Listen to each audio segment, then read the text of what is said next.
Olá pessoal, estamos aqui mais uma vez em outro episódio do PharmaCast e agora vamos com a parte 2 de antibióticos, que nós começamos a discutir no episódio anterior. E eu sou o Pablo Farias, Ana Luísa Martã e Alice Ararum. E esse é o PharmaCast.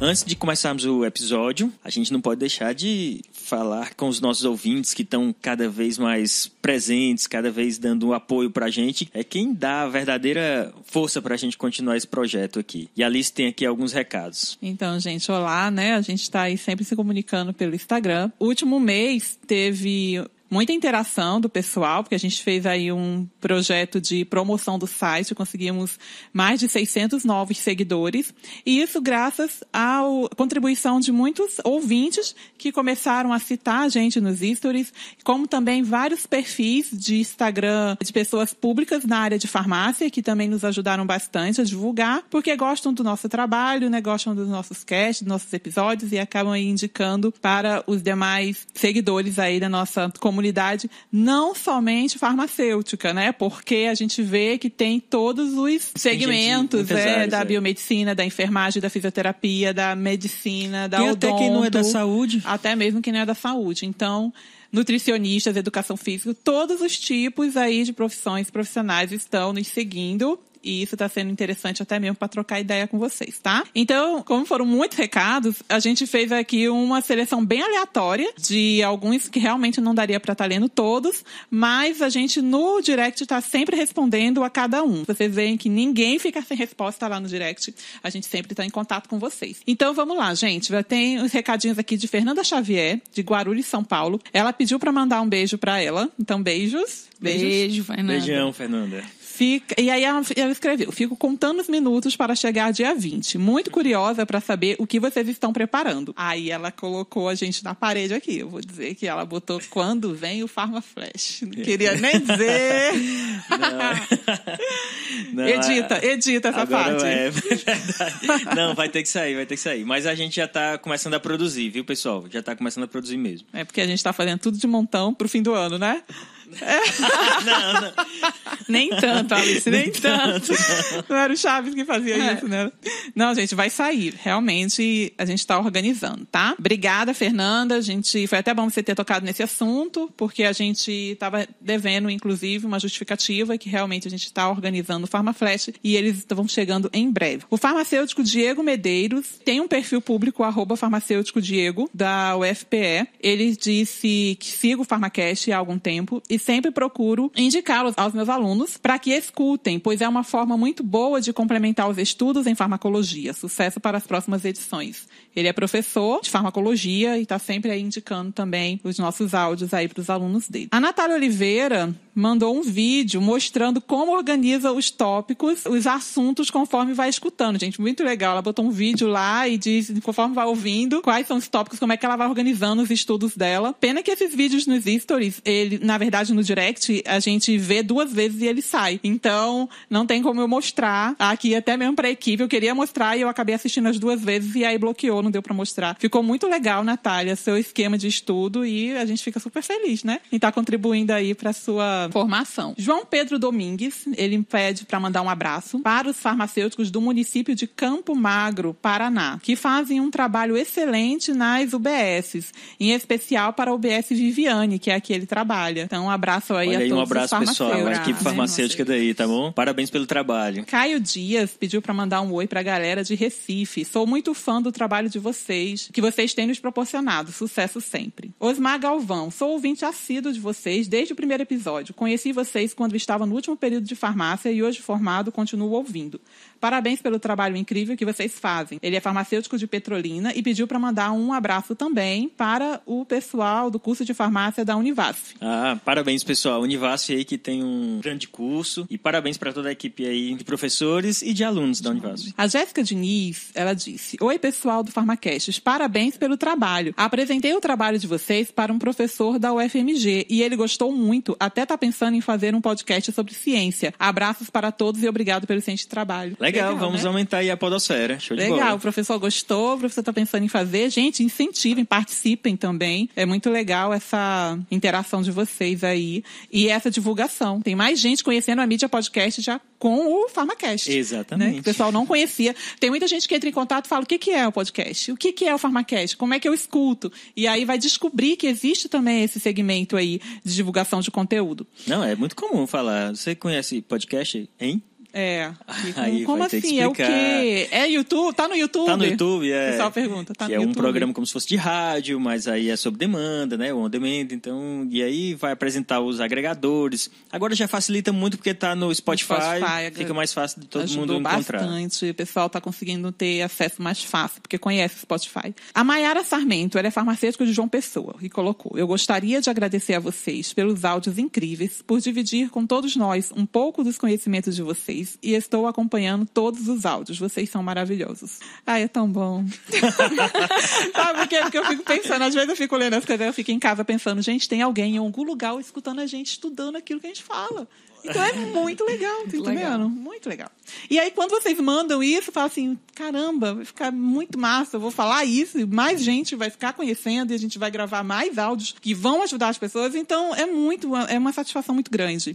Juliana Rocha: conheci por meio de redes sociais e estou aproveitando muito o conteúdo. Já compartilhei com vários colegas do curso e profissionais da área de saúde também, mas aí ela não colocou de onde ela é. E o Vinícius Limonge diz: parabéns pelo serviço que vocês prestam a nós farmacêuticos. Sou ouvinte assíduo dos seus podcasts. E também, gente, aproveitando, eu queria agradecer às contas públicas que fizeram divulgação da Farmácia Resumida, na pessoa aí de Ayandra, que promoveu o nosso site no history dela. Inclusive, muitas pessoas tiveram acesso e conheceram o site do PharmaCast com essa promoção que ela fez. Por a sinal, gestão... é um grande perfil dela, né? Exatamente. Tem uma visibilidade muito boa, muito grande. Então, a indicação de Ayandra, com bons conteúdos, o pessoal sabe que o que ela indica é coisa boa, né? Então, realmente ajudou bastante a divulgação do Instagram e do PharmaCast como um todo. A gestão e assistência farmacêutica, a LaFarm, todas essas são contas públicas, tá, pessoal? A Enfermagem Soul, Farmácia Depressão, Farmácia News, Loucos pela Farmácia, Farmacêutico, Farma Informa, Farma Aprendiz, Farma Curiosa e também alguns perfis públicos, como o professor Mário Rezendes, que também é professor universitário. Não me lembro se do Piauí ou do Pará, Mário, desculpa, a gente conversou no direct, né? Mas é muita gente, eu não me lembro exatamente de onde é. Mas ele é professor lá na área de farmácia hospitalar. Também a conta pública de Christian Assunção. Ele é leitor assíduo de livro, ele também é farmacêutico, ele tem lá o canal no YouTube dele sobre livros, todos os tipos de segmentos de livros, mas ele, como farmacêutico, também indica bastante o PharmaCast lá no Instagram dele. E da Jamile Dias, que também fez aí a sua contribuição em nos indicar no perfil público dela. Bom, e todos os ouvintes, né? Porque vários e vários ouvintes e seguidores nos indicaram, e os amigos vieram falando, vim através de fulano, vim através de não sei quem, que foram aí contribuíram bastante esse mês para a divulgação do nosso episódio de antibióticos. E acabaram que o pessoal vinha por causa do episódio de antibióticos e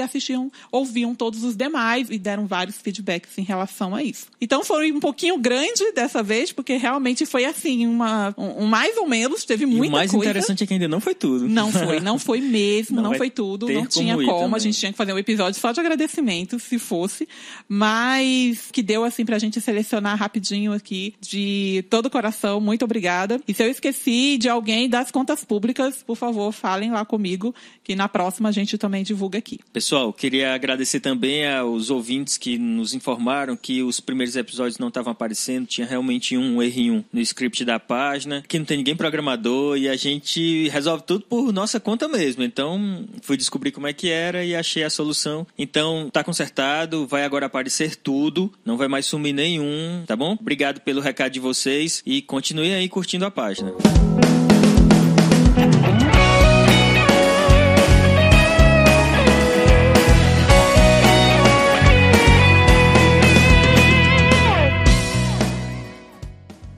No episódio anterior, conversamos um pouco sobre os antibióticos que agem na parede celular.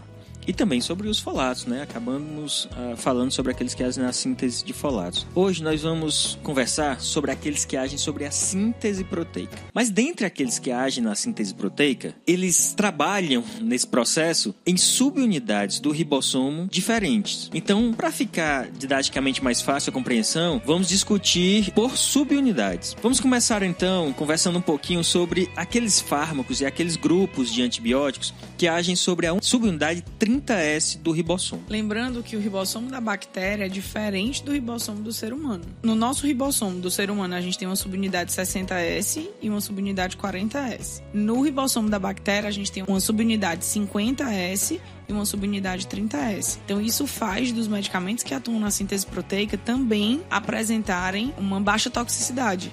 Porque, embora seja unidade ribossômica, embora a síntese de proteína a gente também faça, as subunidades ribossômicas da bactéria são diferentes das dos seres humanos. Todos os procariontes têm o que se chama ribossomo 70S, que tem a 50 e a 30. E os eucariontes, de uma forma geral, as células eucariontes, são 60, 40, que formam um ribossomo do tipo 80S. E essa diferença é que gera uma especificidade e maior segurança, de certa forma, dessas classes de antibióticos. E dentre essas classes, em relação àquelas que agem sobre a 30S, nós temos quais, Alice? Tetraciclina, né, e os aminoglicosídeos. A gente vai começar agora falando sobre as tetraciclinas e, na sequência, a gente fala sobre os aminoglicosídeos.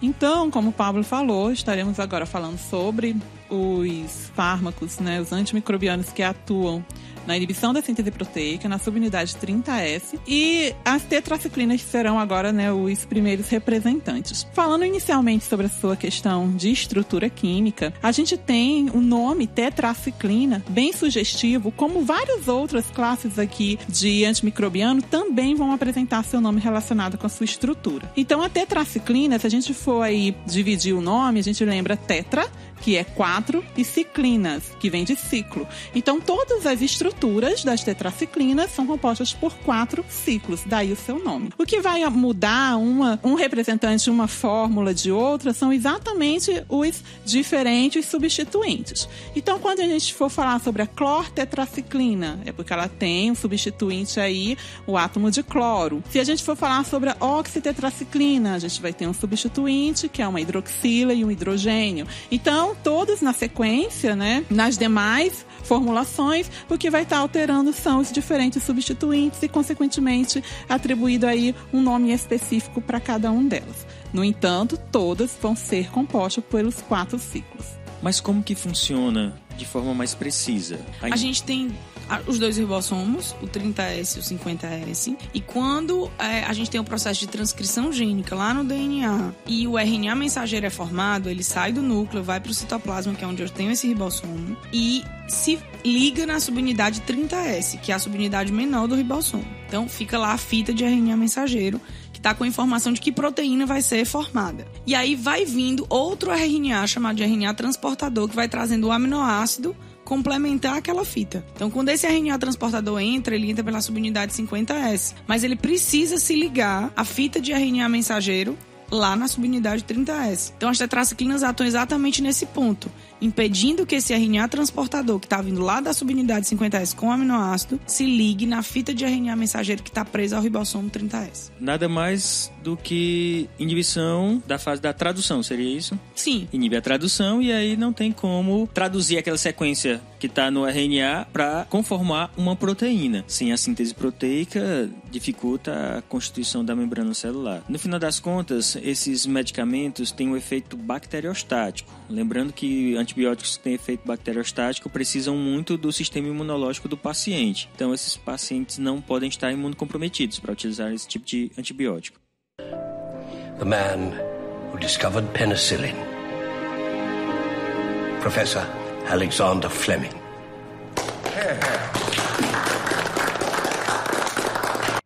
Essas tetraciclinas existem há muito tempo? Na verdade, a primeira tetraciclina Porque a classe, o nome é tetraciclina, mas a gente se limita a achar que a tetraciclina é a tetraciclina. Estão entendendo, né? É o principal, porque tem o medicamento que é a tetraciclina. Mas nem o primeiro ele foi. Mas ele não foi o primeiro, exatamente. Ele está dentro da classe das tetraciclinas, mas ele não foi o primeiro. Porque o primeiro, na verdade, foi a clortetraciclina, que é de origem natural, foi primeiramente usada em 1948 e ela foi obtida a partir do Streptomyces aerofacineus. Então, a partir da clortetraciclina que a tetraciclina foi desenvolvida. Na verdade, a tetraciclina ela é uma molécula semissintética. Antes ainda dela, também foi descoberta a oxitetraciclina. Ela foi, na verdade, isolada do Streptomyces rimosus. E a demicloxiclina, ela também é de origem natural, mas de uma cepa mutante do Streptomyces aerofacineus. Então, todas as demais, além dessas que a gente falou, são de origem semissintéticas. De origem natural, clortetraciclina, oxitetraciclina e de origem natural, clortetraciclina, oxitetraciclina e demicloxiclina. As demais de origem semissintéticas de uma ou outra dessas moléculas. E quanto às interações, porque tetraciclinas são comumente referenciadas como medicamentos que interagem, principalmente com o leite, né? Elas têm uma dificuldade de serem absorvidas quando são utilizadas junto com o leite e derivados. E derivados, exatamente. Inclusive, até lembrei de um curso de férias que a gente fazia, na época de estudante ainda, que mostrava aos alunos, que na época eram alunos como nós, só que eles eram do ensino médio. E a gente mostrava, pega uma tetraciclina, coloca no leite, veja o que acontece quando toma com leite ou com qualquer outro laticínio, ou até mesmo qualquer outro tipo de alimento. O que acontece? O pessoal via lá que precipitava, que estava acontecendo ali uma quelação, que ela tem essa facilidade de se quelar com os íons metálicos. Então, a absorção é altamente prejudicada com os alimentos por cátions bivalentes, né, ou trivalentes, por laticínios, antiácidos, que contêm cátions multivalentes e também por pH alcalino. Com exceção de prejuízo junto ao alimento, temos a doxiciclina e a aminociclina. Então, as demais elas têm que ser, né, cautelosamente administradas sem a presença de nenhum outro alimento ou qualquer derivados aí que a gente tenha comentado agora, de leite, laticínios, etc. Certo? Então, quais são aquelas mais resistentes? As mais resistentes é a noxiciclina e a aminociclina. Essas elas têm aí uma exceção a essa regra, principalmente quando se fala em relação ao uso concomitante com o alimento.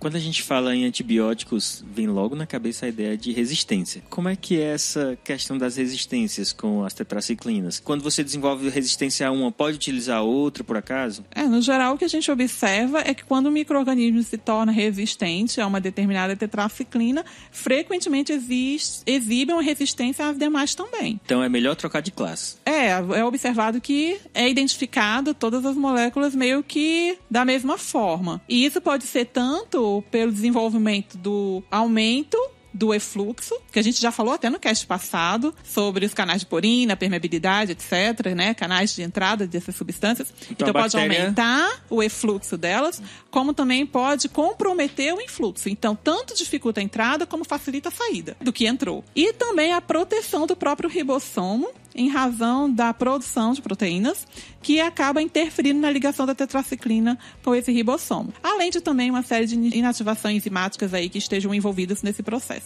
Então, são os mecanismos mais conhecidos de resistência às tetraciclinas pelos micro-organismos. De uma forma geral, elas são bem toleradas? Quanto aos efeitos colaterais mais frequentes? Em relação às tetraciclinas, são bem conhecidos os efeitos na microbiota intestinal. E aí vem toda a questão de náuseas, vômitos, diarreia. São, portanto, os motivos mais comuns que levam bastante à descontinuação do uso das tetraciclinas, como também efeitos sobre a estrutura óssea devido exatamente àquela quelação com os íons cálcio depositado no osso e nos dentes. Todas as matrizes ósseas, né? De uma forma geral, porque causa da afinidade pelo cálcio. E aí dá o problema também de ser utilizado durante a gravidez, né? Porque pode causar alteração na cor do dente fetal e displasia no esmalte dos dentes, exatamente devido a essa questão de ligação aí com o cálcio. A coloração dos dentes da criança, quando começa a nascer, ele já nasce com uma coloração diferente.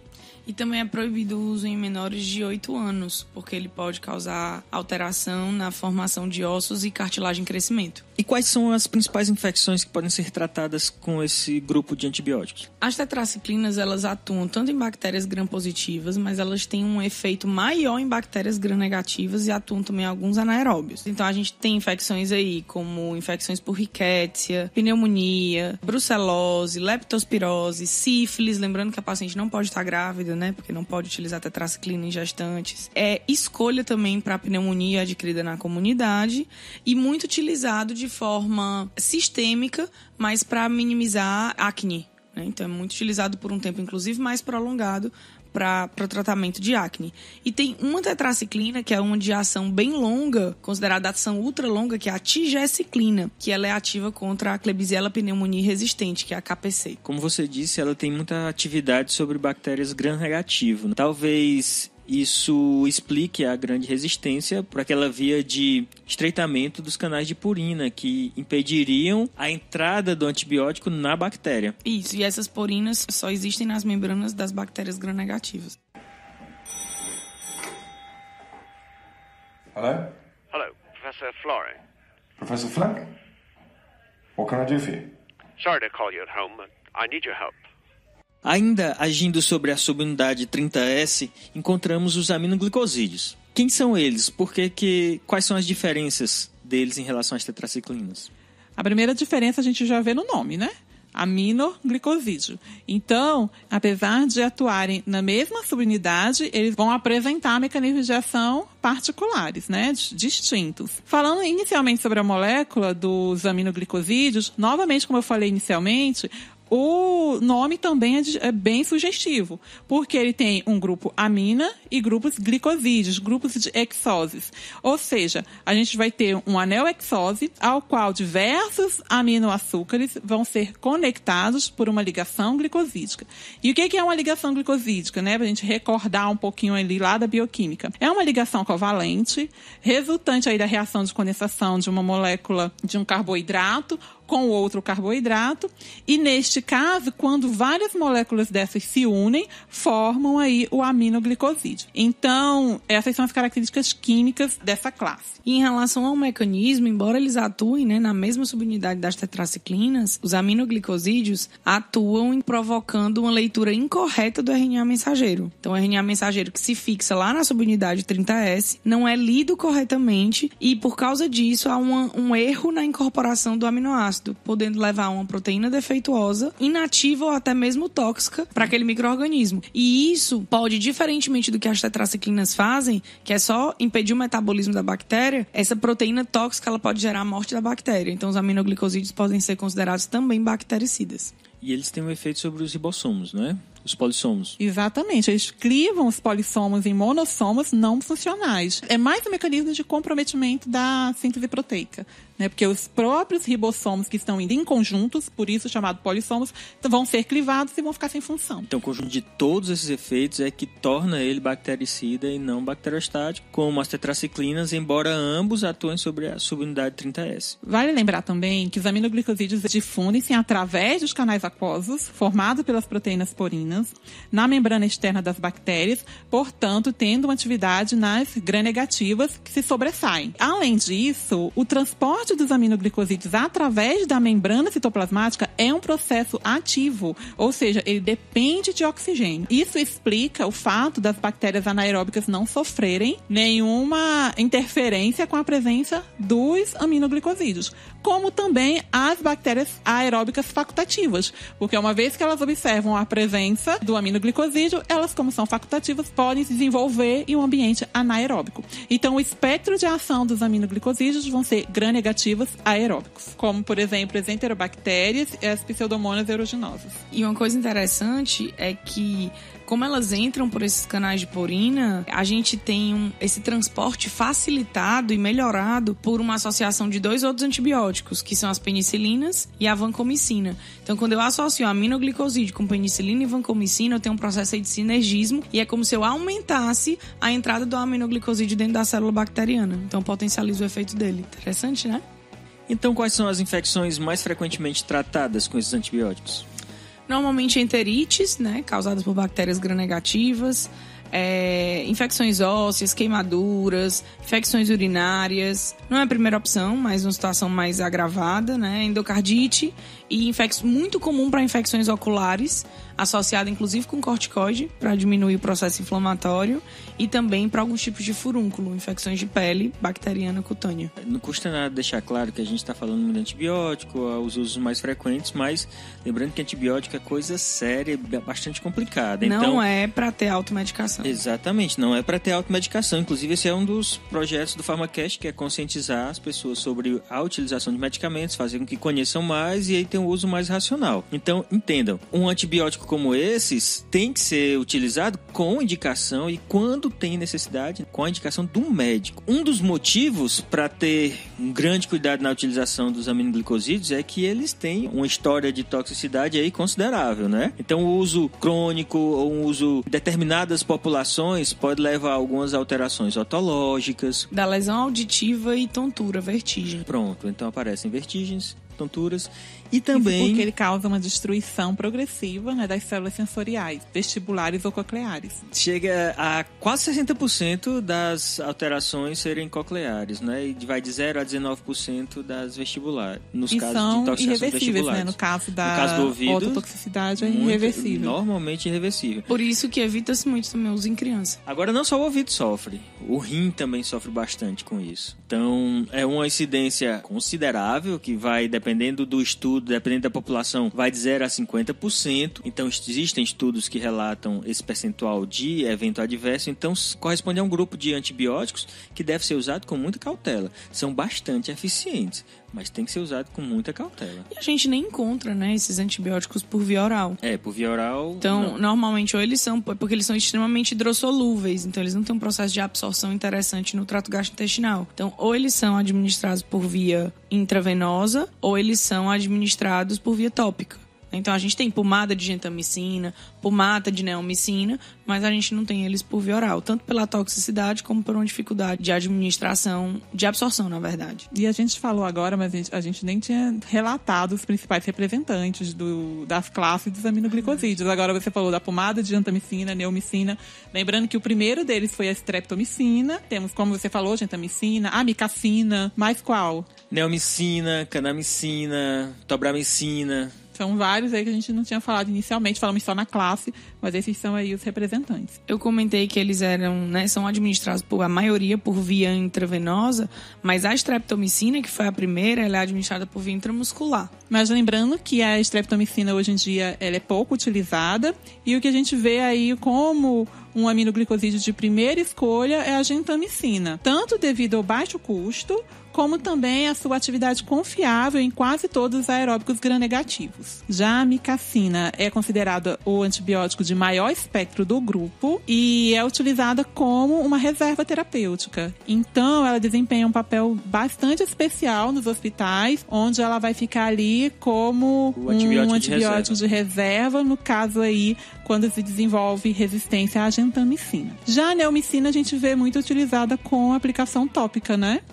Então o sulfato de neomicina está bastante disponível aí para a administração tópica. Outra coisa interessante em relação aos aminoglicosídeos é que eles possuem o chamado efeito pós-antibiótico, que é quando, mesmo depois da administração, quando a concentração sérica reduz em relação à concentração inibitória mínima, ele ainda consegue fazer efeito.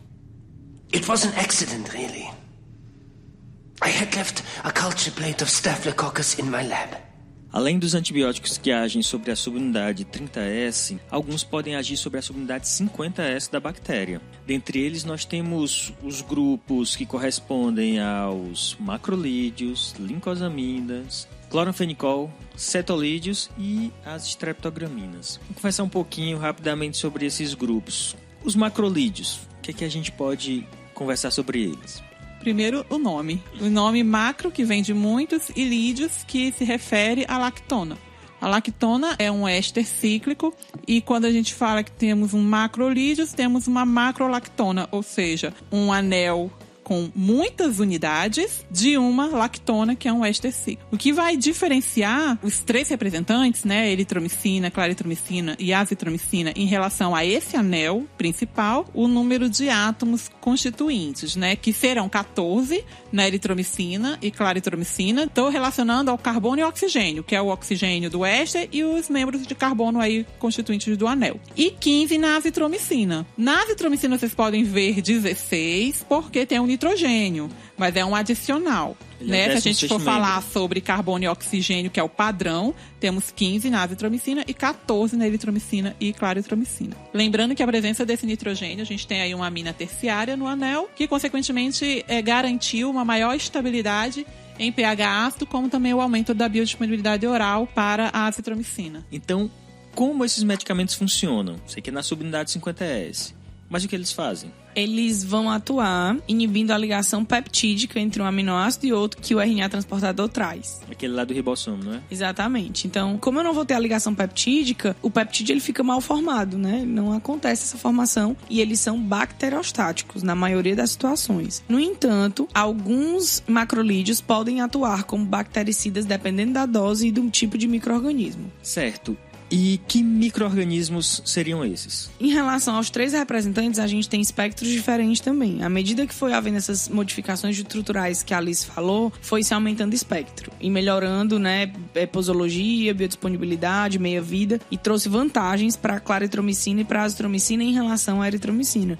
Tanto que hoje a eritromicina nem é tanto usada, não. Ela tem uma posologia muito incômoda, que é de 6 em 6 horas, ela tem uma meia-vida curta e ela tem um espectro mais limitado. Ela pega tanto bactérias gram-positivas, como pega também algumas negativas, como treponemas, micoplasma e clamídia. Mas, comparando, por exemplo, com a aminoglicoside, que a gente acabou de falar, ela é inativa contra enterobactérias e pseudomonas. Já quando a gente fala, por exemplo, da claritromicina, com aquela inserção do metil, né, que ela tem, houve um aumento de atividade aí de 2 a 4 vezes. Então, a claritromicina é 2 a 4 vezes mais ativa do que a eritromicina e ela também ganhou aí um aumentozinho de espectro. Ela tem o mesmo espectro que a eritromicina tem, mas pega também H. pylori, pega Haemophilus influenza e pega toxoplasma. Então, toxoplasma gondii só pega dos macrolídeos a claritromicina e a azitromicina. A eritromicina é ineficaz para toxoplasma. E aí a posologia dela é mais confortável, a cada 12 horas. Ela tem um pouco menos de intolerância gástrica do que a eritromicina. E é necessário também que seja feito ajuste de dose para paciente nefropata. Tá falando da claritromicina, não é? Isso. E em relação à azitromicina, por causa dessa mudança e dessa inserção desse nitrogênio no anel, dessa amina terciária, tem até uma discussão aí se ela tá dentro dos macrolídeos ou se ela faz parte de uma outra classe, de uma subclasse, na verdade, chamada azalídeo, porque houve uma mudança também de perfil, né? Houve uma mudança muito grande de perfil da azitromicina. Ela pega mais gram-negativa ainda, ela pega hemófilos, pega legionela, pega também toxoplasma e ela também tem uma capacidade de penetração em neutrófilo, então ela consegue como se fosse um maior alcance em tecidos infectados do que em relação à claritromicina e a eritromicina. E a meia-vida dela é bem maior, tanto que ela é usada uma vez ao dia. E assim, depois que você para de usar a azitromicina, ela ainda fica com concentração constante no seu sangue de 4 a 7 dias, vai depender do organismo. Por isso que a gente usa só por 3 dias, né? Uma vez por dia, durante 3 a 5 dias no máximo. E assim, uma vantagem também que a azitromicina tem em relação às outras duas é que tanto a eritromicina como a claritromicina são capazes de inibir enzimas do citocromo P450. Eles são considerados inibidores enzimáticos. E a azitromicina não tem esse efeito. Então, ela tem menos chances de interações medicamentosas. Tanto a eritromicina quanto a claritromicina são capazes de aumentar concentrações séricas, por exemplo, de digoxina, de varfarina, que são medicamentos com índice terapêutico estreito e que aumentam o risco de toxicidade deles. Além dessas indicações, os macrolídeos em geral são considerados primeira escolha no tratamento das pneumonias por bactérias atípicas, que são, no caso, dos micoplasmas, as legionelas e as as clamídias. Legionelas, geralmente a gente não fala muito sobre ela, né? Mas alguém já deve ter ouvido falar sobre a febre de Pontiac ou doença dos legionários. São exatamente formados pelas legionelas, tipo de bactéria que fica bastante acumulada em filtros de ar-condicionado, esses ambientes que são coletivos e tem aí gotículas de aerosóis, pode ser uma fonte de infecção. Então, apesar de a gente não falar tanto, quando acontece em surtos. E ela pode aparecer em uma forma mais branda, que é a febre de Pontiac, ou pode vir em uma forma mais agressiva, que é a doença dos legionários. É uma manifestação diferente de pneumonia. E aí os macrolídeos, eles são indicados para esse tratamento. Essa bactéria não é aquela que a deputada federal Rose de Freitas teve também uma infecção e que anteriormente causou uma sequela inicial no ministro Sérgio Mota, não foi? Que posteriormente acabou levando ele à morte, não foi? Exatamente. Começou com uma contaminação aí com a legionela. Dizem que inclusive foi no gabinete. Então são várias conversas, várias histórias que saem, né, nas notícias, mas que realmente deixou uma lesão com complicações futuras. Ele acabou vindo a óbito. Em 98, mais ou menos. Ele é o ministro da comunicação da época. Em 98? Em 98. Então, uma bactéria que foi citada talvez pelas primeiras vezes em 76, não é? Nos Estados Unidos. Foi. E o nome dela, inclusive, vem disso. Havia uma legião de pessoas que se reuniam em Pontiac, que é uma cidade lá, uma região dos Estados Unidos. E aí, como não se sabia, ela é atípica, não se conseguia curar ela pelos corantes conhecidos e cultivar em culturas normais, colocaram o nome dela de legionela, porque era diferente de todas as demais bactérias. Ela é considerada uma bactéria atípica. E, nesse caso, é legionela porque foi identificada uma legião infectada. E como foi uma doença bem sutil, ficou como febre de Pontiac, porque foi nesse local, Pontiac. Então, a legionela pneumófila, porque dava uma pneumonia branda. E ficou febre de Pontiac, porque se manifestava unicamente com esse sinal, com uma febre. Mas aí foi observado que pessoas imunocomprometidas poderiam desenvolver uma forma mais agressiva. E essa forma mais agressiva foi denominada doença dos legionários, que aí seria algo que viria a diferenciar. Porque, como já tinha dito, a história da legião ficou doença dos legionários. Mas é só para dizer que é uma mais agressiva que a outra, mas é a mesma bactéria que causa as duas doenças. Além de tudo, no caso de pessoas alérgicas, a penicilina, a gente tem aí como escolha o uso dos macrolídeos, inclusive também como medida profilática para a febre reumática. Então, isso quando o paciente tem alergia à penicilina. Não pode tomar a penicilina benzatina, que normalmente eles tomam, né, a cada 21 dias. Exatamente. Tanto para esse caso, como também como alternativa no tratamento de sífilis. Sempre lembrando que é para quem tem alergia aí para as penicilinas. Que seriam as primeiras escolhas nesses casos, Nesses casos, isso. Quem tem alergia vai para macrolídeo. E uma informação interessante é que em 2011 o FDA revisou a bula da claritromicina e da eritromicina. Foi obrigada as indústrias incluírem que essas substâncias provocavam risco de aumento do intervalo QT e poderiam gerar alguns tipos de arritmia. E atualmente os Estados Unidos revisou a bula também da azitromicina, onde ela posteriormente gerou um alerta mostrando a azitromicina relacionada com alguns tipos de morte súbita decorrente de problemas cardíacos e arritmia após o uso de 5 dias de azitromicina. Então, gente, é importante, né? Quem trabalha diretamente com paciente, principalmente unidade hospitalar, paciente deu entrada com algum problema desse, está em uso de azitromicina, é importante a notificação, porque é dessa forma que a gente consegue dado para poder fazer esse tipo de relação. Com suspeita de alguma alteração cardíaca, o eletrocardiograma é uma informação fundamental na notificação com a azitromicina. Ela tem que constar, por exemplo, o prolongamento do intervalo QT, né? E outras arritmias que aparecem aí. É porque em francês eu não quero falar. Mas não, mas tem o torsade de Points. Essa daí. Um efeito. Fibrilação ventricular também. Tem taquicardia ventricular. São outros efeitos que, inclusive, a Anvisa já incluiu nas bulas brasileiras aqui. 4 years of scientific experiment. I know this didn't work out the way you wanted it to. What about you? Are you telling me you don't care if Flemings walked off as a credit? I don't believe you. Of course I care. Outra classe também que a gente conhece são cetolídeos. O que a gente pode falar sobre eles? O cetolídeo, ele é uma classe, mas ele também só tem um representante, que é a teletromicina. E pelo nome a gente vê que ela é parecida com a azitromicina. Claro, a azitromicina ela é muito semelhante aos macrolídeos. Ela também tem o mesmo mecanismo, ela inibe a subunidade 50S, impedindo a reação de transpeptidação e ligação peptídica, mas ela é utilizada principalmente para cepas resistentes aos macrolídeos. Os principais mecanismos de resistência aos macrolídeos, eu acho que a gente nem comentou isso, é bomba de efluxo, produção de esterases que hidrolisam os macrolídeos e modificação lá do sítio do ribossomo onde o macrolídeo se liga. Então, quando uma bactéria se torna resistente a esses macrolídeos, uma opção que a gente tem para cepas gram-positivas resistentes é a teletromicina. Hoje em dia, a única indicação da teletromicina que a Anvisa mantém é para tratamento de pneumonia adquirida à comunidade, moderada, leve a moderada, para resistência. Quando é resistente? Quando é resistente a macrolídeo. Em relação a efeito adverso, ela também tem as interações medicamentosas com o citocromo P450, né? Então, medicamentos que são metabolizados pela CYP3A4 acabam sofrendo aumento de concentração plasmática, porque a teletromicina inibe o citocromo P450 e ela pode provocar hepatite e insuficiência hepática. Então, quando a insuficiência hepática se torna clínica, sinais clínicos é um sinal de interrupção do tratamento. Sobre a subunidade 50S, nós já falamos que ocorre a atividade de antibióticos macrolídeos, cetolídeos, mas tem outros.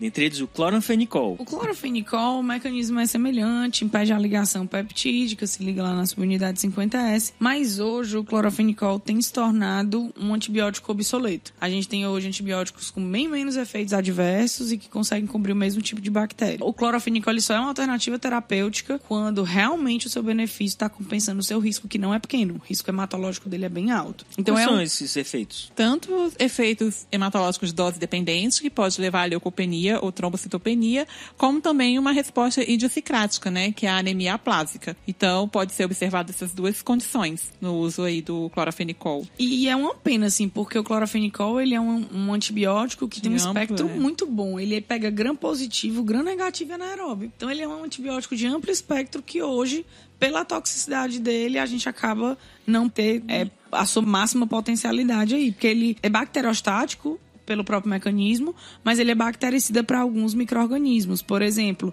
ele é bactericida para hemófilos influenza, ele pode ser usado em meningite resistente à penicilina, é muito usado de forma tópica em colírio para conjuntivites. Ele foi desenvolvido com um direcionamento tanto oral, intravenoso e tópico. A gente tem os palmitatos para uso oral, temos os succinatos para uso intravenoso e temos o cloranfenicol normal para uso tópico. Então, ele teve assim um desenvolvimento para várias vias de administração diferentes, mas infelizmente veio aí a cair em desuso devido aos seus efeitos adversos. E também do uso em crianças, que ele tem outras complicações também. Ele provoca a síndrome do bebê cinzento, que está relacionado a uma deposição do cloranfenicol numa região da pele, que esse cloranfenicol ele é metabolizado pelo glicuronídeo, que a gente citou lá no cast de farmacocinética, que é o ácido glicurônico. E o bebê ele não tem uma quantidade de ácido glicurônico suficiente para poder metabolizar o cloranfenicol. Então ele acaba se depositando e gerando, normalmente, 40% dos bebês que acabam tendo essa síndrome, eles morrem. Os bebês ainda precisam maturar a função hepática, porque no fígado é que é produzido o ácido glicurônico e aí, por essa não maturação do fígado, ele não consegue metabolizar bem. Aí se acumula e é chamado síndrome do bebê cinzento, que a pele fica... Realmente acinzentada, Isso, mas além disso, dá vômito, hipotermia, choque. É um colapso mesmo fisiológico que acontece. Mas outra coisa interessante que está relacionado ao desuso do cloranfenicol é a alta resistência bacteriana. Então, existe um mecanismo diferente do que a gente falou, que é a produção de uma enzima. Então, as bactérias começam a produzir uma enzima chamada cloranfenicol acetiltransferase. E aí a gente acaba perdendo o efeito do cloranfenicol. Então, alta toxicidade e alta resistência bacteriana é o motivo do cloranfenicol hoje estar obsoleto e ficando em desuso só para situações bem específicas mesmo. 4 years of scientific experiment. I know this didn't work out the way you wanted it to. What about you? Are you telling me you don't care if Fleming's walked off as a credit? I don't believe you. Of course I care. Ainda sobre a subunidade 50S, temos as glicosaminas. E aí o representante mais importante, que é a clindamicina. Clindamicina volta mesmo, mecanismo de ação, tanto que eu não devo associar macrolídeo com clindamicina, clorofenicol com clindamicina, porque eles vão competir pelo mesmo sítio, né? Porque atuam através do mesmo mecanismo. Então, eles têm um espectro semelhante a macrolídeo, mas bem mais para gram positivo. Então, ela não tem ação sobre aeróbios gram-negativos. A clindamicina não consegue permear na membrana de bactérias aeróbias gram-negativas. Mas ela também tem uma ação em bactérias anaeróbias. Então, ela pega Clostridium perfringens, pega Actinomyces israeli e também consegue cobrir Streptococcus viridans, Staphylococcus e Streptococcus pneumoniae. Então, ele funciona também como alternativa para pacientes que são alérgicos a penicilinas ou para tratamento da infecção ou então para profilaxia de endocardite infecciosa, que é causada principalmente por esses micro-organismos, Streptococcus viridans, Staphylococcus aureus. E uma coisa interessante em relação à clindamicina é que ela não é substrato para a bomba de efluxo, que é um dos principais mecanismos de resistência das bactérias em relação aos macrolídeos. Então, ela pode se tornar uma alternativa para o tratamento de infecções que os macrolídeos não funcionaram porque a bactéria tinha desenvolvido bomba de efluxo. E se eu der a clindamicina, ela, como não é substrato, ela consegue funcionar. Então, como é o mecanismo de resistência dela?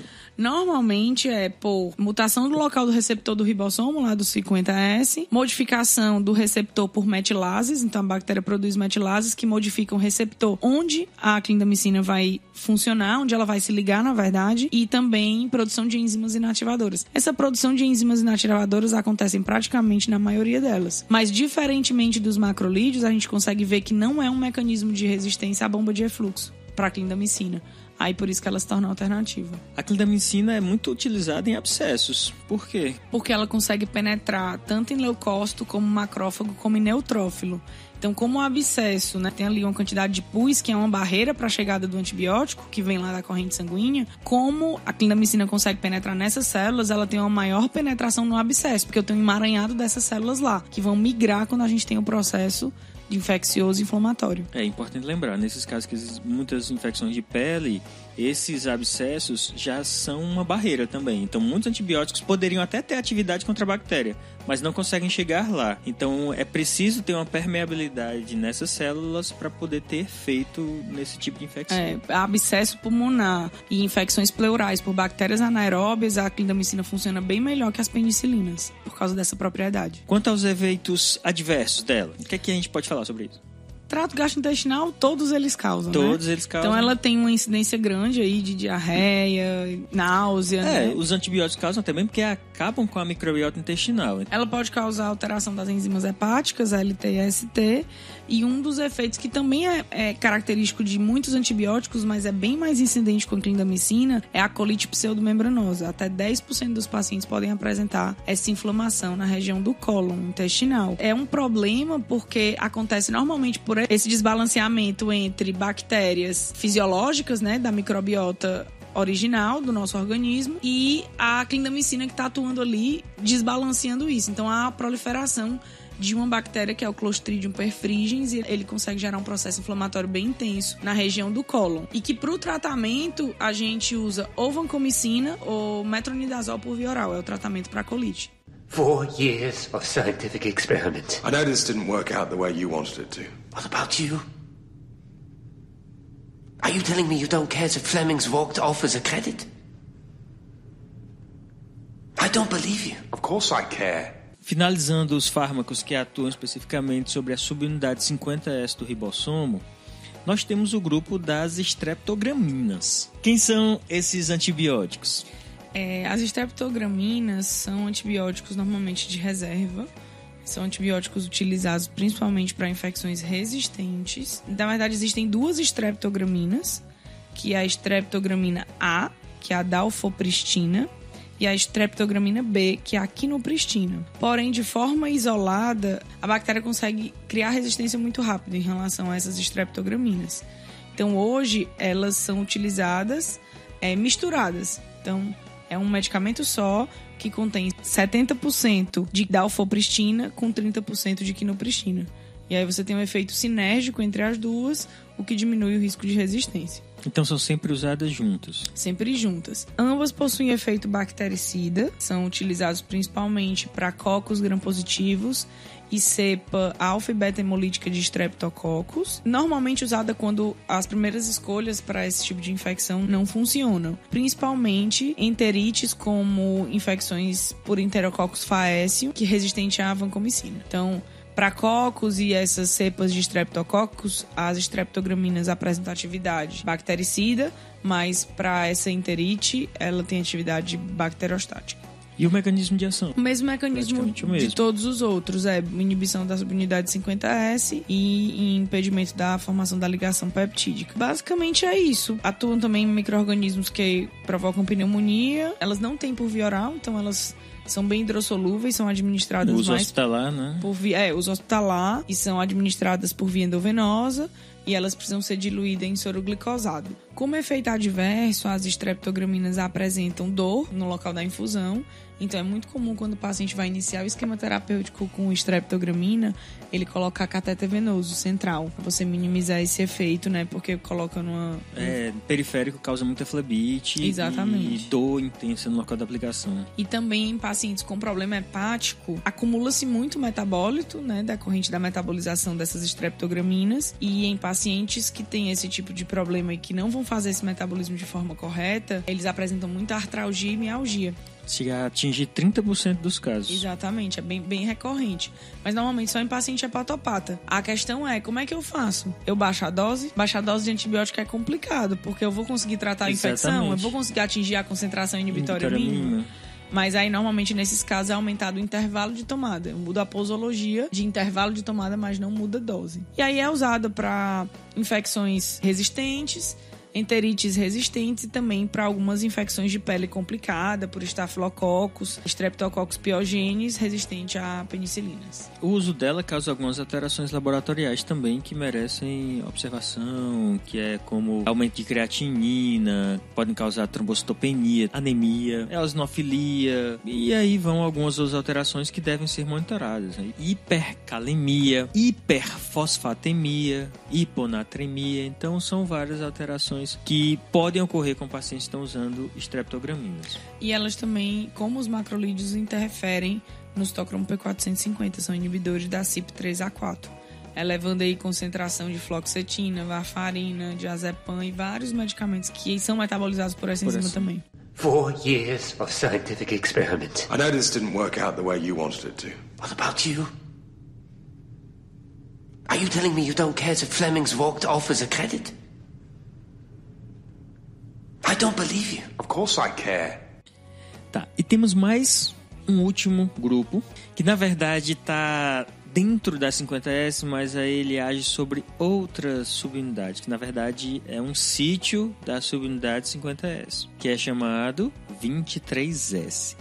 Nesse grupo nós temos um representante, temos as oxazolidinonas e aí temos a linezolida. Mas o que é esse grupo 23S? Que sítio é esse? Dentro da subunidade 50S, existem sítios, que é o sítio A e o sítio P, que na verdade são sítios de ligação do RNA transportador que vem lá trazendo o aminoácido para poder realizar a formação da cadeia peptídica. Então, o sítio P ele é conhecido também como... Ele tem uma subunidade 23S e é nesse ponto específico que a linezolida atua. E ela é o único antibiótico que atua especificamente nesse sítio, nessa subunidade. E isso faz dela um antibiótico que não tem resistência cruzada. Então, se uma bactéria desenvolve resistência a um macrolídeo ou a outro antibiótico que atue na subunidade 50S, você pode usar a linezolida tranquilo que ela vai continuar sendo efetiva.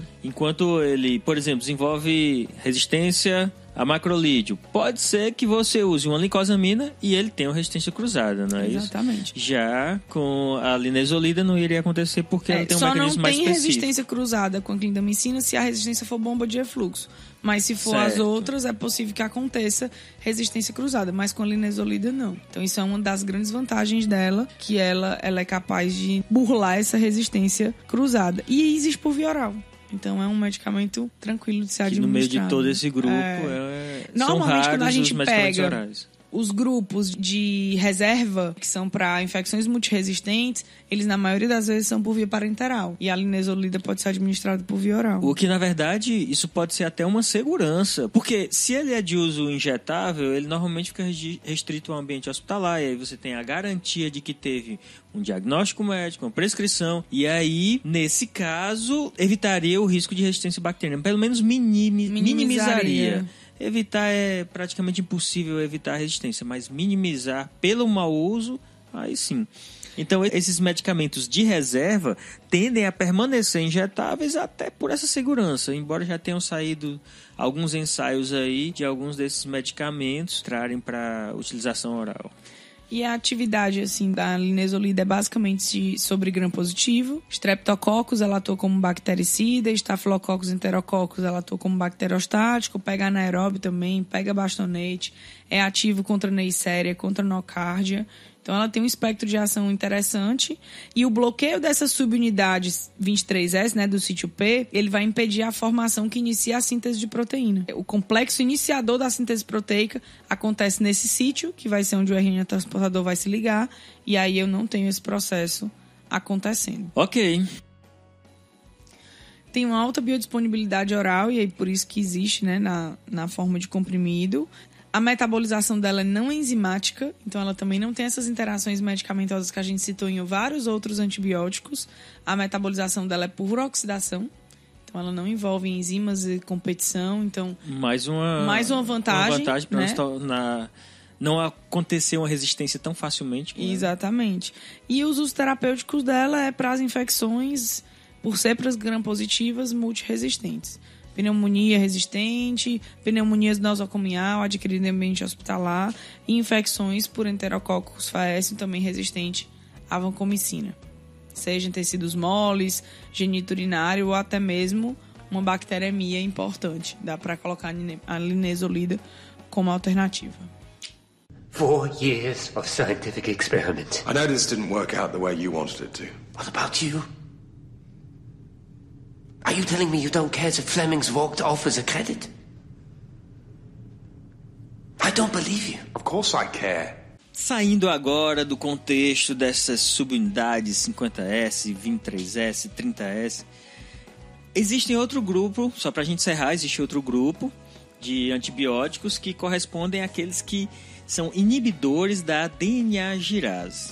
E aí a gente tem o grupo representante desse tipo de mecanismo, que são as fluoroquinolonas. O que é que se pode falar sobre elas? As fluoroquinolonas, elas apareceram aí, se a gente for ter curiosidade de ver os livros de farmacologias antigos, a gente observa que a partir da década de 80 que elas estão presentes. Porque até então, antigamente, anterior a essa data, a gente tinha só um representante das quinolonas, que é o ácido naridícico, que, por sua vez, é o precursor das fluoroquinolonas. Então, até então, tinha apenas esse ácido. Ele era muito utilizado para infecções do trato urinário, mas, devido à presença, ao desenvolvimento de várias resistências bacterianas a esse antibiótico, veio aí o desenvolvimento de moléculas diferenciadas.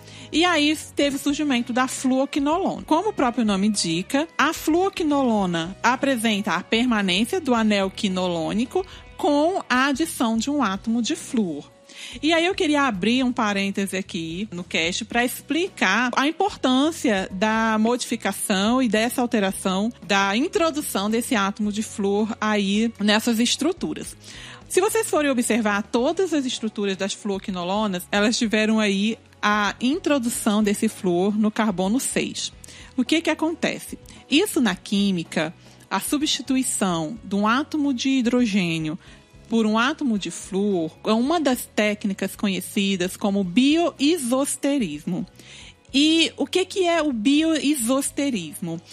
Quando foi na década de 50, antigamente, era observado que algumas estruturas químicas, alguns átomos, eles apresentavam a mesma reatividade química quando eram isoeletrônicos. E aí, o que é isoeletrônico, né? São átomos que apresentam o mesmo número de elétrons na última camada de valência. E isso dava a eles umas características semelhantes em reatividade química. Aí Friedman, em 1951, observou se essa semelhança em atividade química se apresentava como semelhança também em atividade biológica. E aí observou que muitas vezes podia ter uma atividade semelhante ou antagônica. Dependendo do que se desejava, poderia ser uma atividade antagônica também bem-vinda. E aí botou o termo bio. Então os isósteros viraram bioisósteros. No caso do hidrogênio e do flúor, eles não são isoeletrônicos. A gente vê que um tem um número atômico de 1, o outro tem um número atômico de 9. Se a gente for fazer a distribuição eletrônica, um vai ter 5 elétrons na camada de valência, o outro vai ter 1 na última camada. Mas ele entra dentro dos bioisósteros não clássicos, que são aqueles que apresentam uma estrutura semelhante diante do raio imaginário que eles ocupam no espaço. Ou seja, tanto o hidrogênio com seu raio ali de 1,2 Armstrong, como o flúor, no seu raio aproximado de 1,35, não repercute nenhum efeito diferente estérico na molécula. No entanto, quando você tira o hidrogênio e coloca um átomo altamente eletronegativo, como o flúor, repercute em uma alteração à afinidade de ligação, de sítio de ligação, altamente importante e que garantiu essa atividade melhorada das fluoquinolonas frente à quinolona, ao ácido nalidíxico. Certo? Então foi isso que aconteceu, essa historinha. Por que acontece essa historinha? Para entender por que tirou o hidrogênio e botou o flúor. E por que isso foi tão interessante, por que isso realmente garantiu uma atividade tão diferenciada para as fluoquinolonas. Praticamente criou um grupo, né? Dentro, né? Que você tem o ácido nalidíxico e as fluoquinolonas. Todas elas vão ter esse flúor. Vão ter diferentes substituintes, mas vai ter lá o átomo de flúor, que foi o que realmente fez toda a diferença. E é um bioisósteros não clássico, porque não são isoeletrônicos, mas apresentam características físico-químicas semelhantes. Na verdade, apresentam características estéricas semelhantes. Físico-químicas são diferentes, né? Porque tem eletronegatividade bem diferente. Tá, tudo bem, mas como é que esses antibióticos vão agir? Eles atuam no processo de replicação bacteriana. Então, como é que a bactéria se reproduz? Através de divisão binária. Então, é muito simples. Ela replica o material genético dela e se divide. Depois que esse material genético está replicado, a bactéria fica com 2 DNAs e aí ela consegue se dividir e dar origem a uma bactéria filha, que é exatamente igual à bactéria mãe. Uma divisão celular. Então, para que essa divisão celular aconteça, eu preciso da replicação do material genético. E essa replicação ela sofre algumas fases, né? Então, a gente tem o quê? Eu tenho lá o DNA da bactéria. A fita de DNA vai ser aberta para que eu possa duplicar essa fita. Então, existe uma enzima que abre essa fita chamada DNA helicase. É a enzima que quem já estudou micro vê ela como uma tesourinha nos vídeos. Então, a DNA helicase abre essa fita. Só que essa DNA helicase, quando abre a fita, imagina que você pegou 2 cadarços ou 2 fios e enrolou eles, igual um DNA. Você segura a ponta de baixo e abre as 2 pontas de cima. Você vai embolar essa parte de baixo. E isso acontece no processo de abertura do DNA. E esse superespirilamento, né, tecnicamente falando, ele não permite com que a helicase continue abrindo a fita. Mas a bactéria tem uma enzima chamada DNA girase ou topoisomerase 2, que vai lá nessa região que está superespirilada e ajusta o DNA. Desespirila ele para ele ficar mais frouxinho e a helicase continuar abrindo e o DNA continuar sendo preparado para o processo de replicação. Dessa forma, vem a DNA polimerase, depois que a fita está toda aberta, e duplica a fita, replica a fita. Aí eu vou ter 2 fitas de DNA. Só que depois que essas fitas são formadas, elas ficam intercaladas uma na outra. Imagina da matemática, 2 conjuntos se intercalando, ela fica desse jeito. E eu também não consigo dividir, a bactéria não consegue se dividir com desses DNAs, então estão intercalados. Então tem uma segunda enzima que ajuda nesse processo de divisão desses 2 DNAs, que é a topoisomerase 4. E é nesses 2 pontos, na DNA girase, que é a topoisomerase 2, e na topoisomerase 4, que atuam as fluoroquinolonas. Ou elas inibem a DNA girase e vão impedir aquele superespirilamento e a replicação não acontece. Ou a replicação já aconteceu, mas o DNA está concatenado, está interligado com o outro. E ao bloquear a topoisomerase 4, não tem essa separação desses DNAs e a bactéria também não consegue se dividir. E ela não consegue ficar com material genético nem parcialmente replicado, nem concatenado. Então a bactéria morre. São antibióticos bactericidas. Mas todos eles geram inibição das duas enzimas. Tem afinidades diferentes.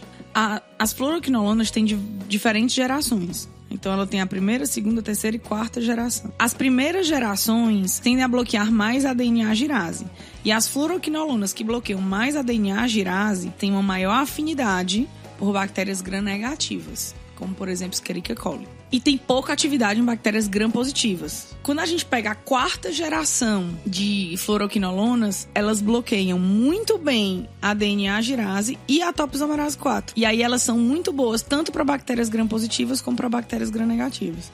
Então o que a gente tem? Se a fluoroquinolona bloquear mais a DNA-girase, ela vai ter uma maior prioridade em bactérias gram-negativas.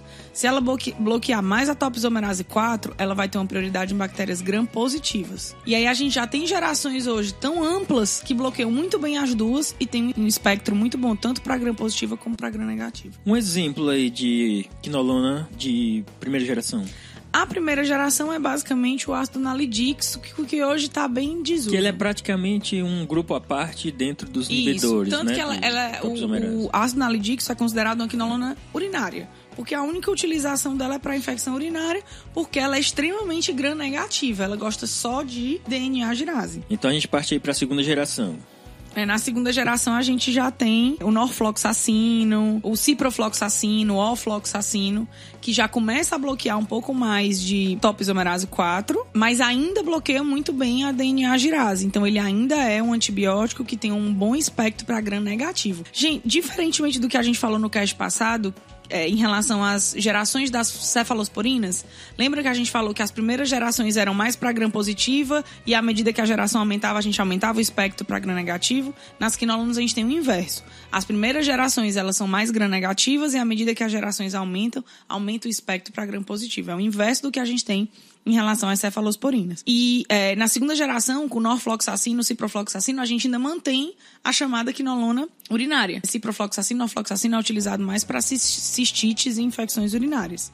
E tem um detalhe importante aí, que o ciprofloxacino, dentro das quinolonas, é o representante mais ativo contra pseudomonas. Até gerações mais posteriores, essa capacidade elas não têm. O ciprofloxacino é a quinolona mais ativa, a fluoroquinolona mais ativa para pseudomonas. Que é da segunda geração. Aí a gente chega na terceira geração, que tem o levofloxacino. Tinham outros, mas muitos deles saíram do mercado por causa de efeito adverso. Fotossensibilidade, hepatotoxicidade, muitos saíram. Da terceira geração, hoje a gente tem o levofloxacino, que já é considerado uma quinolona respiratória, porque ele é utilizado principalmente para a pneumonia, porque como ele vai lá e bloqueia mais a topoisomerase 4, ele começa a aumentar o espectro para Streptococcus e Staphylococcus, que são bactérias gram-positivas, que acometem principalmente as infecções por pneumonia. E na quarta geração a gente tem o moxfloxacino, que é a fluoroquinolona de mais amplo espectro que a gente tem, que ela pega tanto bactérias gram-positivas como bactérias gram-negativas e pega também bactérias anaeróbias. Vale lembrar, né, gente, que esses fármacos aí são seletivos para a enzima bacteriana, visto que esta difere-se estruturalmente das nossas enzimas, né, das enzimas dos mamíferos. Não só nossas, dos mamíferos em geral. Então, por isso que ele tem essa seletividade para as bactérias. E todos esses tipos de atividade se dá por diferentes interações, que se destacam principalmente as ligações de hidrogênio e as interações eletrostáticas de curta distância. Então, por serem moléculas altamente protonadas, facilmente protonadas, dependendo do pH, e por estarem interagindo com enzimas que também apresentam carboxilatos livres, então há várias interações eletrostáticas para inibir essas enzimas, que se ligam e inibem essas enzimas, tanto a DNA-girase como a topoisomerase 4. E as interações de hidrogênio, elas se mantiveram mesmo com a retirada do hidrogênio pelo flúor. Por quê? Porque as interações de hidrogênio, elas ocorrem com flúor, nitrogênio e hidrogênio. Certo. E quanto aos efeitos adversos mais frequentes dessa classe, o que é que a gente pode falar? Trato gastrointestinal, como sempre. todas as outras, como sempre. Pode causar um pouquinho de dor de cabeça, tontura, cefaleia é relatado. E o que deve-se ter mais cuidado é em relação a aumento do risco de tendinite, risco de ruptura de tendão, lesão de cartilagem em crescimento, e aí entra a contraindicação para criança, né? Só se usa em situações extremamente necessárias. Por exemplo, uma criança com fibrose cística por pseudomonas, com infecção por pseudomonas. Aí realmente a melhor opção é ciprofloxacino, vai se utilizar, mas com um risco alto em relação a esse quesito aí da lesão de cartilagem em crescimento. E por causa desse motivo também é contraindicado na gestação. Né? Não deve ser utilizado por grávidas. Quando a gente pensa em gestação, os antibióticos mais seguros são as penicilinas, cefalosporinas, são mais seguros.